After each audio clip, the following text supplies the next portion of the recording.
Hej, Zala tukaj. September je bil dober mesec za knjige. Sicer pa sem za ta video odzive oziroma mnenja posnela takoj potem, ko sem prebrala knjigo. In je res zabavno videti, v kakem vzdušju sem po kateri knjigi, pa tudi kako se je vreme spreminjalo. Blue Sisters je drugi roman Coco Mellors in je krasen prikaz sestrskih odnosov. Sploh za tiste, ki nimamo sestre in nam je zanimivo brati o tem. Spremlja 3 sestre in četrto, ki je pred enim letom umrla in prikazuje, kako se spopadajo z izgubo. Spet vključuje večinoma zelo antipatične karakterje, ki jih mogoče na trenutke teže razumeš, ampak bi rekla, da so vse sestre zelo zanimive in fajn za spremljati, čeprav se mogoče kdaj na čase ne strinjaš z njimi in bi raje, da bi kakšne stvari naredile drugače. Kljub temu, da se ukvarja s temami, kot so odvisnost, depresija, je knjiga zelo berljiva in spet se mi je zdelo, da gledam serijo in ne berem. Pa še nočem se hvaliti, ampak malo se pa hočem. V knjigarni sem našla podpisan izvod.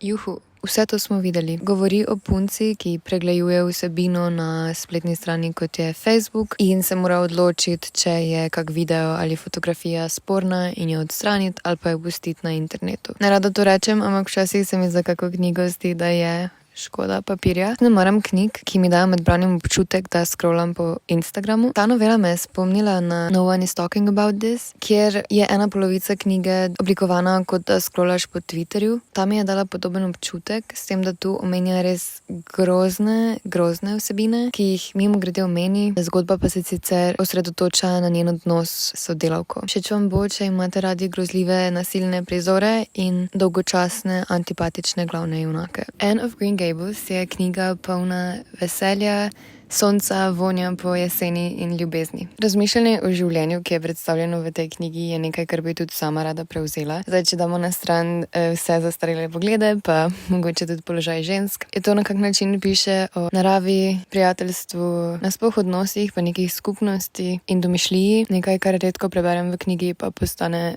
nek moj osebni cilj. Zato bi tudi rada prebrala še ostalih 7 knjig, da vidim, kaj se zgodi Anne in druščini. Lapona je dobesedno čisto nasprotje Anne of Green Gables. Oziroma, v bistvu ne čisto, zaradi tega, ker imata oba glavna lika rdeče lase. Če bi sam napisal seznam trigger warningov te knjige, bi verjetno imel dovolj strani za eno krajšo novelico. Lapona je srednjeveško mesto, vasica, kraj, karkoli, v katerem živijo samo grozni, obupni ljudje, ki delajo grozne, obupne stvari in mislijo, da s tem služijo Bogu. Karakterje v tej knjigi bi najlažje primerjala z Igro prestolov, v smislu neke izprijenosti in posebnih lastnosti. Sicer pa zgodba v glavnem spremlja dečka Marka, ki živi skupaj z očetom, imata ovce, pridruži se ima tudi kup drugih izprijenih karakterjev, ki delajo izprijene reči.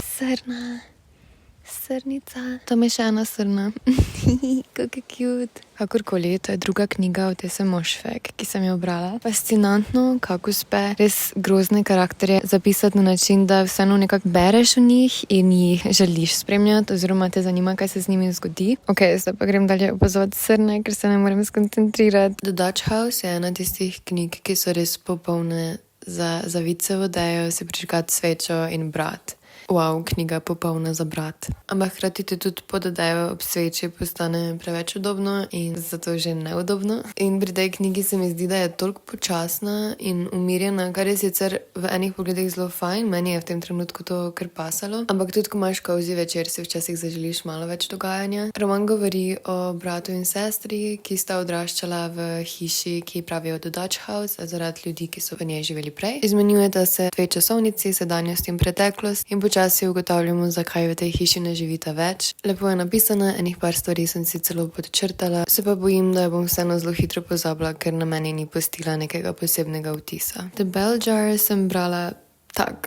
eno res veliko distanco, ker govori o depresiji in samomorilnosti in se mi zdi, da če te knjige berem preveč poglobljeno, me to vzdušje kar hitro posrka. Ko se bliža jesen, se mi vedno zalušta brati res romane povezane s tem letnim časom in Seance Tea Party je popoln primer tega. Govori o 12-letni deklici, ki se spopada s prehodom iz otroštva v najstništvo in se odloči, naprimer klicati duhove. Pridruži se ji deklica, duh, ki postane njena najboljša prijateljica. Zgodba zares ni ne vem kaj, tudi dialogi so načasoma malo smešni, ampak se vidi, da je avtorica primarno ilustratorka in vizualno je ta res roman en najlepših, ki sem jih kadarkoli brala. Veliko naredi že s samimi barvami, zdi se mi, da so ekstremno jesenske. Daje občutek nekega dobrega filma iz 2005. Že kar nekaj let nisem brala romance, ki bi vključevala vampirje in volkodlake. Bride spremlja vampirko Misery, ki se po dogovoru poroči z volkodlakom. Sicer pa je razen teh par fantazijskih elementov to zelo klasična Ellie Hazelwood romanca. Ona je krhka in drobna in zelo inteligentna, on pa je 100 000-krat večji od nje in deluje, kot da jo sovraži, ampak je v resnici ravno obratno. Legends and Lattes je prva knjiga, ki sem jo prebrala in je označena kot cozy fantasy. To pomeni, da v njej nastopa ogromno luškanih fantazijskih likov in se nič kaj zares ne dogaja, ampak samo ustvarja tako res prijetno vzdušje. Ta roman spremlja velikanko Viv, ki se odloči, da se ji več ni za bojevati in da bo zdaj odprla svojo kavarno. In je točno tako luškano, kot se sliši. V tej knjigi so še hudobni, prijazni in cute in ves čas sem vohala kavo in cimetove rolice.